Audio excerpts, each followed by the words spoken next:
The Education Channel presents District Digest, an inside look at the Collier County Public School District.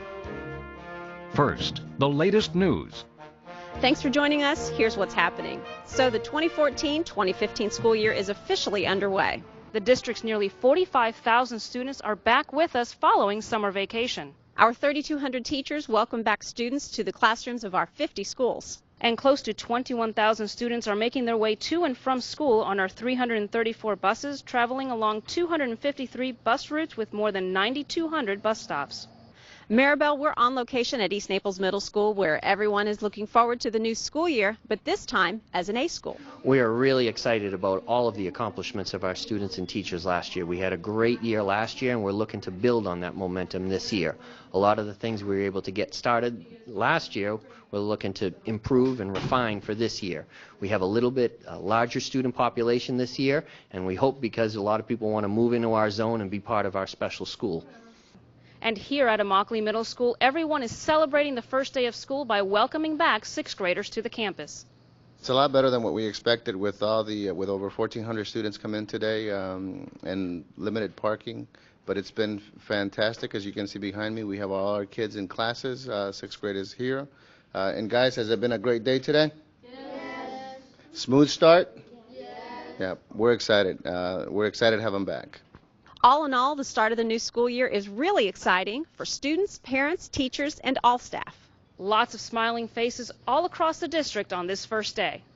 Now, coming up on District Digest, we'll find out what's new on the school lunch menu for students this year. Then we'll learn about our new teachers and the training and support we provide them. From there, we'll find out about the new NAF Academies and the opportunities for students.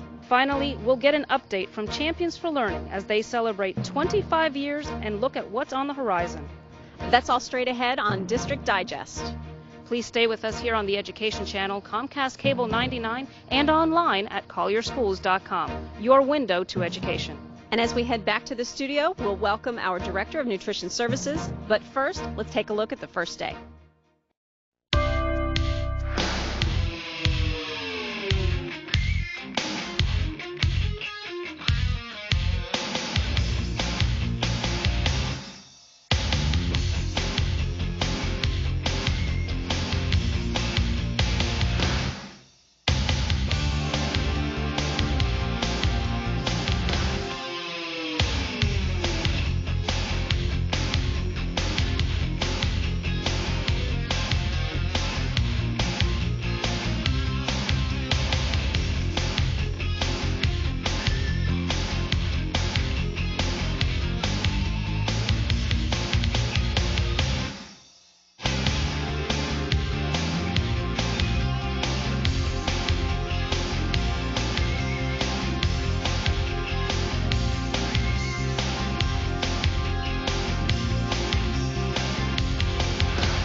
District Digest continues with a special feature. Here's Leanne Zinser. Well, our first guest on this back-to-school edition of District Digest is Dawn Hauser, the Director of Nutrition Services. And Dawn, always good to have you on the program. Thank you. So I guess let's start off a new school year and find out, are there any new items on the breakfast or the lunch menus this year? Yes, there are. Good. We've got a variety of new hot breakfast sandwiches for the students and some other new breakfast products that we're testing to see what their reaction will be. But the lunch, we're focusing more on new luncheon items that meet the new federal guidelines. And we're doing the Pan Asian Rice Bowl that we developed with Chef Chris Jones, which is going to be very fun. The students loved it when we tested that in the schools. Mm-hmm. And we're doing a new buffalo chicken salad, which we think they're really going to like. Yum. We've got, in addition to that, we're doing 100% fruit smoothies in a number of schools, which are awesome. We had those the other day. We were trying all the different flavors with all the different fruits. Was very tasty. We're developing some other new salad recipes and entree recipes that we want to try with the children. I met with the student advisory councils in some of the schools, and it was funny, some of the requests, but one of them was they wanted an Alfredo sauce, not just a red sauce, and so the students' tastes are much more sophisticated than they used to be. which requires us to come up with some new recipes, and we're constantly working on recipe development. So I'm pretty excited about some of the new items that we're going to have for our students. Yeah, it definitely does not sound like your typical school lunch menu items at all, like what we were used to when we were in school. Exactly, exactly. So much more exciting. Well, let's talk a little bit about the Farm to School program, because I know that there's a little twist to it this year. Well, the Farm to School program, we're very involved in Collier with Farm to School, and we have two programs. The Farm to School program is the Florida Farm to School program, where we work with local growers to bring in fruits and vegetables that are grown here in Collier or in Florida, and we've had a lot of success with that. We've done a lot of opportunity buys, which allow us to bring in the product when it's in season and perfectly ripe to the students, and at a lower price, because we're not shipping it from California. It's coming from, in some cases, right here in Collier County. So we've had a lot of success with that, and the state's kind of looking at how we're doing it and how we're making it work to share that with other districts in the state. But we also have the Farm to School snack program, which we developed because the fresh fruit and vegetable program, which is funded by USDA, only 6 schools in Collier this year qualified, which is very sad. But it is what it is, and so we are funding Collier the Farm to School snack, which is modeled after the fresh fruit and vegetable program, and every child in every school, not just those 6 that qualify for the federal funds, we are funding that those children once a week will get to try some new interesting fruit or vegetable that possibly they've never tried before, never seen before, never had an opportunity to taste. But it's developing their taste buds at a very early, young age to ask for those items when they go to the store with their parents, and they're willing to try them, and it's very exciting. And it is, like you said, and it goes right along with those new items. I mean, you're really expanding everything. I mean, like you said, their tastes are so much more sophisticated, and what better way than to introduce them to all of these different things that maybe they're not familiar with. Exactly, and the children love it. They absolutely love it. And it's funny because I have parents tell me, my child will not try fruits or vegetables, except when they're at school. They'll try their Farm to School snack or their fresh fruit and vegetable snack, and it's everything from bok choy to pluots to blueberries to you name the fruit or vegetable. We try to introduce them to as many as we can, and when I have these parents tell me that, it's awesome because basically now that they're asking for asparagus when they go to the grocery store with their parent, and their parent could not get them to even taste it before. Yeah, that's great. That's awesome. We're excited. Something else, you've got the Chefs Go to School program, and there's an Iron Chef piece to that this year. Well, we're kind of creating that Iron Chef piece. I like that, though. Yes, and what we're going to do is, last year we worked, as I said, with Chef Chris Jones, who was awesome, and really helped us with the one Pan-Asian dish that we developed that the students love. So this year we're going to be working with other chefs downtown. They'll be coming in here and working with our chefs, and we're going to do some fusion cooking type dishes. I mean, we have certain commodity foods that we're going to work with that are our commodities that we have available, and then we're going to work with the chefs on what produce or what seasonings. They have to meet the guidelines, they have to meet our price point, they have to be able to be served to 2,000 students in one lunch period, which is that's a real challenge for the chefs, but we know they're up to it. And we're excited about it, and so we're going to be working with them in the fall, and then we hope to do a taste test with parents and students with these new dishes, and some of them may be Asian, some of them may be Spanish, some of them may be all different types of ethnic cuisines, but whatever the chefs come up with, we're going to try to work with them, and again, we have to meet the guidelines, we have to meet the price point, we have to, put something out there that's going to put a smile on our customers' faces. That's awesome. Real quick, we've got about a minute left, but free and reduced application process for parents that would qualify.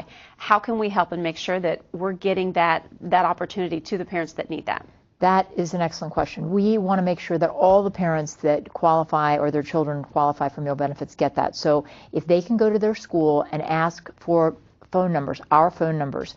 We have multiple lines, we have multiple people taking calls. We can take them in Spanish, we can take them in English, we can take them in Creole. We'll work with them, we'll fill the application out online for them so that if they don't have the technology available, we can do it for them over the phone. So if they just go to their school and get that phone number from the school, we can help them. Or in some cases, the school can help them right there on the spot, depending on how busy they are and what's going on. So we'll do everything we can to get as many families qualified and get those children, getting a nice hot breakfast and lunch starting from day one. And of course, we're not charging for breakfast in any of our schools. Right. So all of our children can eat breakfast at no charge. So we're excited about that too. But the meal application process is very important because we get those children started right away. Awesome. And full belly, and they're ready to learn. Exactly. Absolutely. Exactly. Great. Thanks so much, Dawn, for all this wonderful information. District Digest continues with a special feature. Here's Maribel Daramus. Our next guest today is Shari Hune-Johnson, and she's the Supervisor of Leadership Programs for the school district. Thanks for joining us. Thank you for having me. So around this back-to-school time, we spend a lot of time talking about our students. Of course, they're our number one focus, but Absolutely. I want to take some time to talk about our teachers, new teachers specifically. How many new teachers do we have this year? Oh gosh, this has been such an exciting time for us. On August the 7th, we welcomed 225 teachers new to the district. And what was really exciting about that is to look out in the audience and to see all of their faces and how much energy they're bringing to the district this year. Absolutely. So give us a little background on a new teacher. Are they just out of school? Is it just that they're new to our district? Why Collier County? We're very fortunate in this area because we not only get brand new teachers out of school, we get teachers who have been teaching about 10 to 15 years. So we have this wide mix of people who come here who really want to work with our children, to use technology, to use the latest techniques to really bring them up to where we'd love to see our students. Sure, absolutely. The student achievement here has been wonderful, and so all of these teachers have the opportunity to work with their coordinators to understand what the district is all about and how to reach these children. Sure, and obviously a new teacher coming right out of school and a new seasoned teacher bring their own sets of positives to the district. Absolutely, and we're very fortunate to have all of these different kinds of teachers that work together. And once they're in their schools, they work in professional learning communities together so that they're able to bring the needs of the students to the forefront and do differentiated instruction for all of the children. Absolutely. So, new teacher, especially those that come straight from school, maybe haven't been in a classroom full-time on their own. What does the district do to support them? What do they give training? Do they give a little bit more hand-holding, let's say, for those new teachers? We do a number of things for the new teachers. We have classroom management classes, and we have online courses for them so that they can work with others in order to really manage the children, to work with them and get the students engaged. They also have a number of courses they can take in technology so that they can be up to speed with everything. We also have a system where we bring mentors right there in the schools who go into the teachers' classrooms to help them with grading papers, with how to set up the classroom, with everything that they need to know. So we have this great support system. And those mentors have training in clinical education, and they are really willing to work and willing to help these new teachers. No, that's great. Mentors are good all around, but definitely when someone is starting off on a new career. Absolutely. So you had actually a district-wide training for these new teachers. What happens on those days? On those days, we have folks from the district who come and talk with the teachers, give them an idea of how the district works. We have some information about their observation and evaluation program. We also talk to them about technology and classroom management as well. And then they have a 2-hour segment where they're able to work directly with their coordinators. So they get the content knowledge that they need. They have an understanding of how we work and our district way of work. Sure. So first day of school, or first day for them is actually about a week before school started. But what's different for their first week compared to a seasoned teacher that's been here in the district for a while? What you mentioned mentors. Are there any other processes in place? What's also lovely is they're with us in the district for one day, and then the second day they arrive in their schools and they're met by their principals. Most of the principals have breakfast for them and welcome them, introduce them, walk them around the school, introduce them to important staff, and then a number of them have the mentors come right in to help them set up their classrooms that day. Gotcha. That's great. That's a great welcoming committee. It is absolutely the most phenomenal way to get a teacher off on the right foot. Absolutely. It's an exciting time, but they want to be sure that they're doing all the right things. Sure. So this is good for them to have teachers who have done it before to really give them ideas of what works well for them. Absolutely. And here, as we wrap up, there's something about alternative certifications, new teachers with alternative certifications. Where do they fall into the scheme of things? We have a number of those teachers, and they're at this point in the school year we have around 40. And what we work with Florida Gulf Coast University, and we have a number of retired principals and superintendents who come in and take a special effort in working with these teachers with alternative certifications so that they feel comfortable working with the students. Sure. And they have an extra pair of eyes that look at their classes and work with them and give them ideas of how to be successful. Wonderful. Well, we hope that all teachers have a wonderful first day, but especially those that it might be the first time that they're in the classroom. We certainly hope that they have a successful year. And thank you for what you do. We are so sure that it's going to be successful. We want to retain all of our teachers. Great. Thank you so much for joining us today. Thank you. You're watching District Digest on the Education Channel. Once again, here's Leanne Zinser. Well, our next guest on the special edition of District Digest, Dale Johnson, the Supervisor of Career and Technical Education here in the district. And Dale, good to have you on the program. All right, thank you. Something exciting, we have first day of school and we've got opening 15 NAF Academies. So what exactly are NAF Academies? NAF, the acronym, stands for National Academy Foundation. And these are academies that are approved through a national network, and that's one of the key points, that we go through an approval process, meeting a set of standards, national standards, being rated against other school districts in the country and other programs in the country. So we have 15 of those academies who have been approved for this year. So we have 15 National Academy Foundations, or NAF Academies. We're really proud of that. The networking, the national networking, the increased standards that are associated with it raise the level of expectations of students, more certifications and the requirements, and more intensive internships is the really key to the NAF program. In a NAF Academy, all students have to complete an internship by the end of their 4 years in the program, which really makes it unique to other programs, and it really raises the bar for what the students are expected to do. It really makes that a special quality. I mean, that's what kind of sets it apart from other existing academies that we've had. It does, and those programs, the teachers have been going through an entire year of planning and training. We've spent a lot of time and a lot of effort. We've gone to Orlando, we've been in Washington, D.C., we've been all over the place, for both administrators, school administrators, and teachers, in order to learn what the academy can look like, what has to be done. We've done training locally as well, including just yesterday. And so we were very focused on making sure that we're prepared to really present a unique program for our students. So what type of programs are offered within these academies? We actually offer 5 different programs in the NAF Academies. We have hospitality and tourism. Right now, most of that focuses on culinary.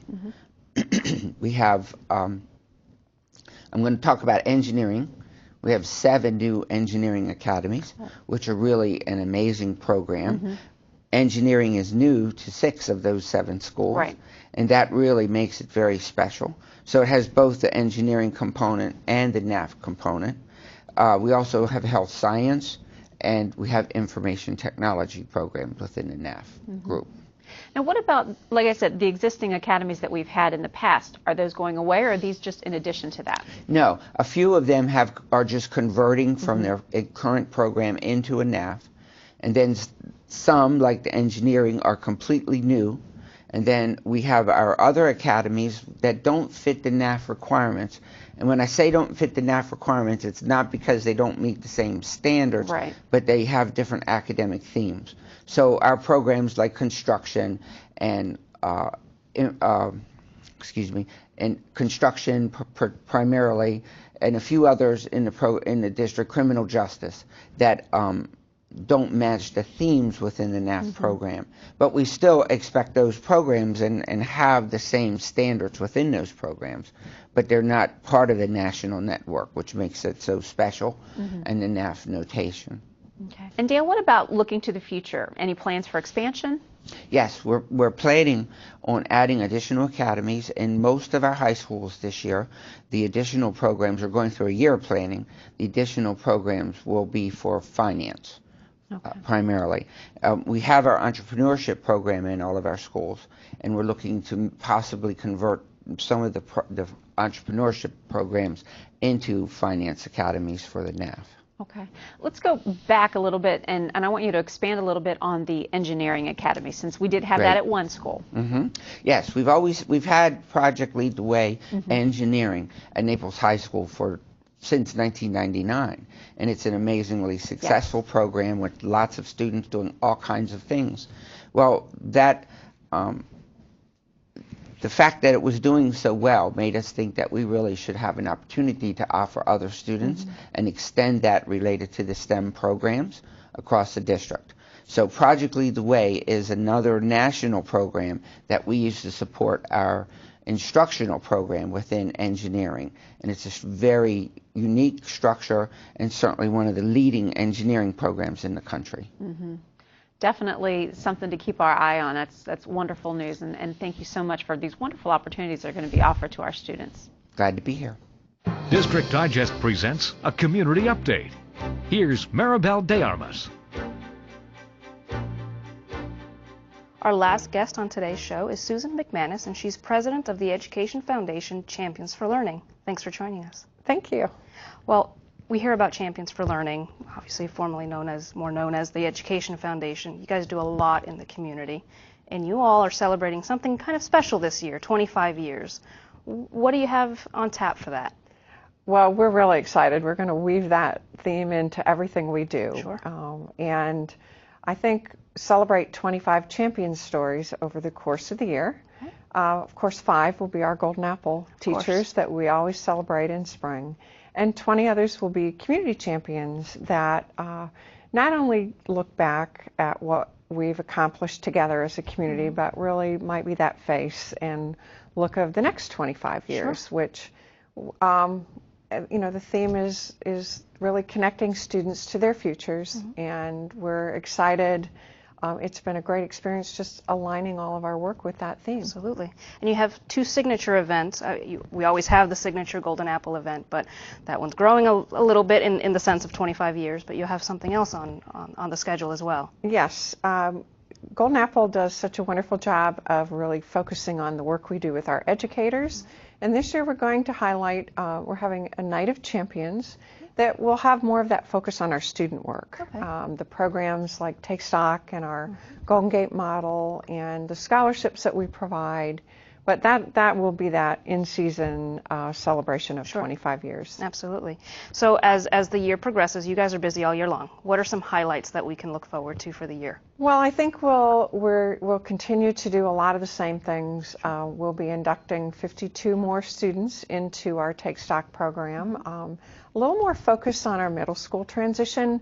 We want to get out into our middle schools and have a little more outreach for parents and students about how to get 2 years of college paid for and help them with their pathways. The earlier the better. It really getting is. that information out there earlier really is a whole lot better. Exciting right now. Teachers are writing grants on posting to our Connect with the Classroom site, and never fails to be a highlight of the year when we take $100 into a classroom and we see the butterflies or the plants or whatever we're going to help to provide that makes a classroom a wonderful learning environment.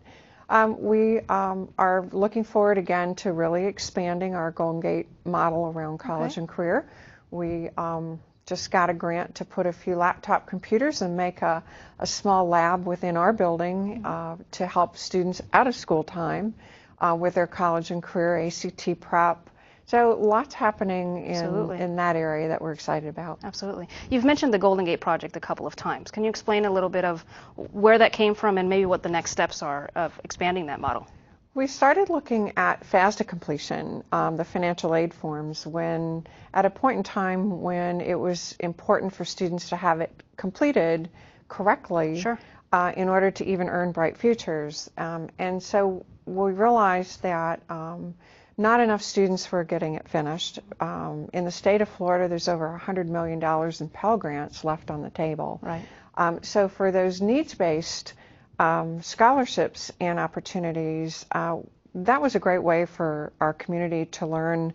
We've been training volunteers and implementing some volunteer models that really go in and give guidance offices a little more support Sure. around advising students, and that's been incredible. We've seen gains, across the state. Golden Gate's been exemplary in its gains for FAFSA completion, and we've embedded a staff person that Wow, that's great. it was a graduate of Golden Gate High, and she's available, and the students are really taking advantage of it and making sure that they're meeting deadlines. Sure. And it starts to become pretty serious in that junior year that they're making their plans. And Yeah, looking back, I do remember that FAFSA.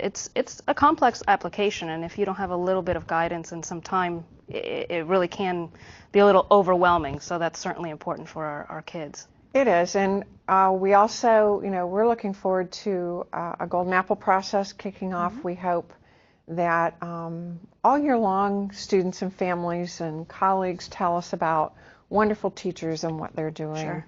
We should have a great social media campaign out there that's about our teachers and our students and what we've accomplished and what we want to do in the next 25 years. So. Great. Well, thank you so much for sharing, and we look forward to the year and seeing what 25 years looks like. Thank you very much. And we thank all of our guests, and we thank you for watching. For Leanne Zinzer and all of us here at the Education Channel, I'm Maribel de Armas. We'll see you next time.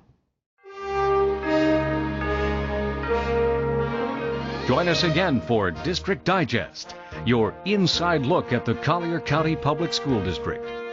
The show is produced by the District Communications and Community Engagement Department and the Education Channel, your window to education.